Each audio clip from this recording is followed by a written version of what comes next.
Emmanuel Macron has been accused of talking gibberish and does not think of himself as French after he stoutly defended the pace of coronavirus vaccinations in his country and the EU generally. France has faced particular criticism for the pace of the rollout, while the European Commission's insistence on procuring vaccines on a bloc-wide basis has also prompted considerable dissension. However, during an interview with French broadcaster LCI, the French president insisted the strategy was working, claiming vaccinations were happening at the rate that was expected and that France needed to do things in a European way, while also suggesting his country could also invest in Russia's Sputnik vaccine. Eurosceptic and Frexit campaigner Florian Philippot was quick to respond, tweeting, "A European way? What on earth is that? What infamous gibberish from someone who does not think of himself as French and would like us to do the same." Speaking last night, Mr. Macron said, "The vaccine strategy is taking place at the rate that was expected.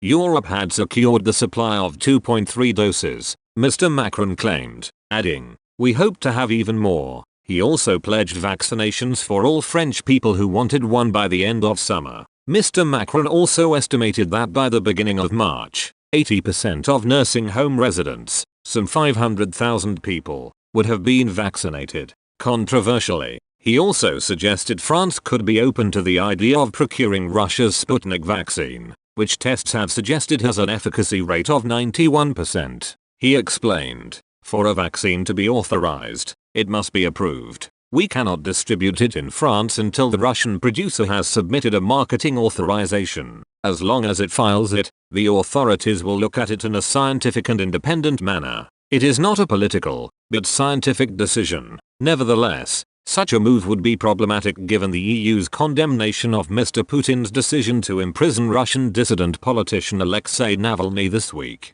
Assessing France's management of the pandemic in a subsequent interview with TC1, Mr. Macron added, "We will continue to manage this epidemic in this way with an objective, which is to protect the weakest, our health system, and also to be able to protect our youth as much as possible, refusing to rule out another national lockdown." He urged French people to be collectively responsible, as they have been for several weeks. He added, "Every day, we check the figures. Every day we monitor the situation. It is extremely tense, but I have confidence in our ability to respond." Mr. Macron yesterday met with European Commissioners Thierry Breton and Stella Kyriakides, plus representatives of major pharmaceutical companies including BioNTech, Pfizer, Moderna, and AstraZeneca. Afterwards, his spokesman said the objective had been to draw up an inventory of the production capacity of vaccines at French and European levels and to call for maximizing this capacity in the short term to increase it rapidly and significantly.